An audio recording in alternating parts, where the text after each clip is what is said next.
bratinela o spoiled brat.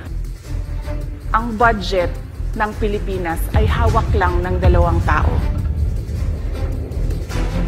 Ang budget ng Pilipinas ay hawak lang ng 2 tao. Hawak lang siya ni Congressman Zaldico at ni Congressman Martin Romualdez. Yan ang katotohanan. Halimbawa ko dito, medyo mahaba ito, kaya pagpasensyahan mo. Ang halimbawa ko dito, sa DepEd muna tayo. Sa Department of Education, noong taong 2023, merong 5 billion na inapprove para sa classroom construction. Nagulat ako kasi merong mga lumapit na miyembro ng House na humihingi. Hinihingi nila yung 5 billion, parte ng 5 billion na budget. Wala kasi akong experience sa ganyan. At saka ang pagkakaintindi ko, pag inapprove na yan ng Office of the President, ibibigay na yan, pagdediretso na yun sa approval at trabaho ng Department of Education sa construction ng mga classroom. Nagulat ako, may humingi. Magkano ba ang amin dyan? Magkano ba ang amin dyan? So sinabi ko, hindi pwede ito. Kasi ang mangyayari nito, hindi magagawa ng Department of Education ang trabaho namin na mag-construct ng classroom ayon sa classroom backlog at sa prioritization base sa backlog at sa classroom construction. So sinabihan ko yung isang congressman, sabihan ninyo si Martin Romualdez na hindi pwede chap-chapin ang classroom construction na 5 billion. Kaya kung makikita ninyo sa budget proposal na approved ng Office of the President, 5 billion yon. Pero nung lumabas yung GAA o yung budget approved noong 2023, yung budget approved noong 2023, naging 15 billion siya. Dahil hindi nga ako pumayag na kunin yung 5 billion, dinagdagan nila ng 10 billion yung classroom construction ng Department of Education. Yung 10 billion na yon hindi kontrolado ng Department of Education. Controlled yon ni Congressman Zaldico at Congressman Martin Romualdez. Hindi ko na kailangan ng corroborative witness dito dahil makikita nyo yon sa papel. Makikita ng taong bayan yon sa papel. NEP, 5 billion, lumabas ang budget approved, 15 billion. So maiintindihan niyo, 'di ba? Bakit pa tayo magbo-budget hearing para sa Office of the Vice President? 2 tao lang naman ang nasusunod sa budget ng bayan natin. Halimbawa, taong 2024. Kung makikita niyo, ang approved na budget ng Office of the President para sa classroom construction ay 19 billion. Noong lumabas na ang House version ng Appropriations Bill, ay naging 24 billion ito. So, approved 19 billion, paglabas sa House, naging 24 billion.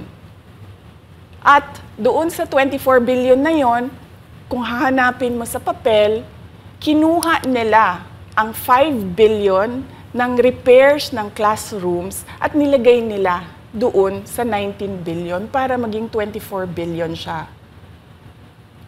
So ang naiwan sa repairs, sa kawawang mga classroom, ay 1 billion. Kaya, makikita nyo, sa papel, nandyan yan. Naging 24 billion.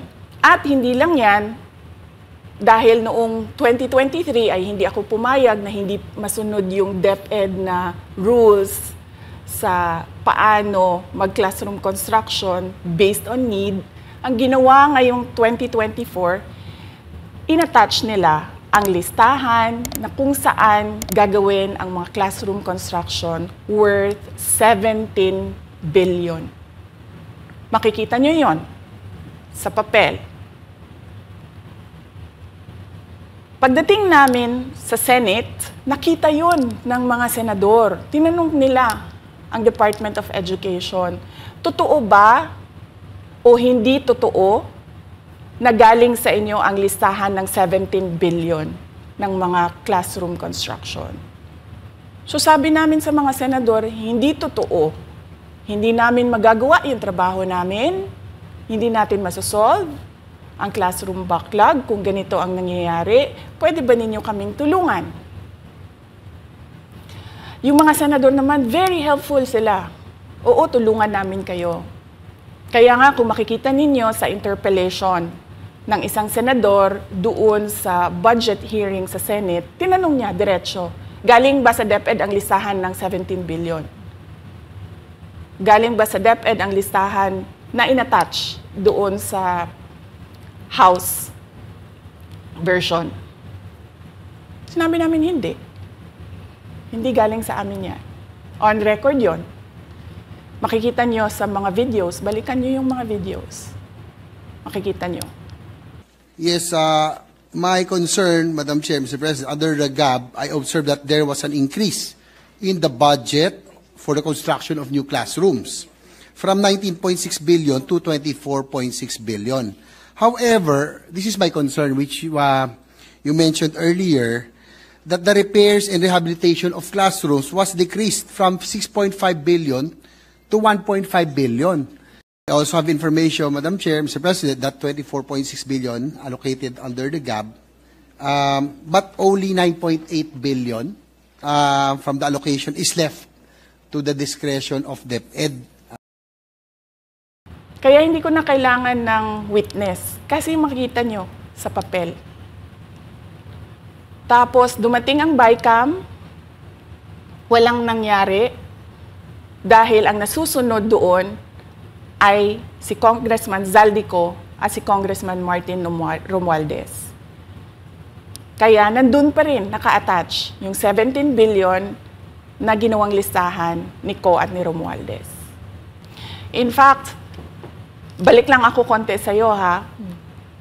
Kahit yung mga congressman, nakikita nila yung problema ng ginawa nila na pag-attach ng listahan sa budget. Kasi doon sa basic education hearing noong May 2024 ng House of Representatives, merong isang congressman nagreklamo, bakit ang tagal ng classroom construction? Bakit ang tagal? Sabi nung USEC ng DepEd, kasi may pabago-bago sa listahan ng DPWH dahil hindi kami ang gumawa ng listahan. Yeah, Mr. Chair, with respect to the 17 billion in Annex A of the GAA, we are not privy on how the school sites were chosen. So, be it as it may. How is it chosen? I'm not privy to that, Mr. Chair. When the GAB came out, there was a 14.7 billion Annex A. Then when the committee, the GAA came out, from 14.7 it became 17 billion. So we are not privy to how the list was generated.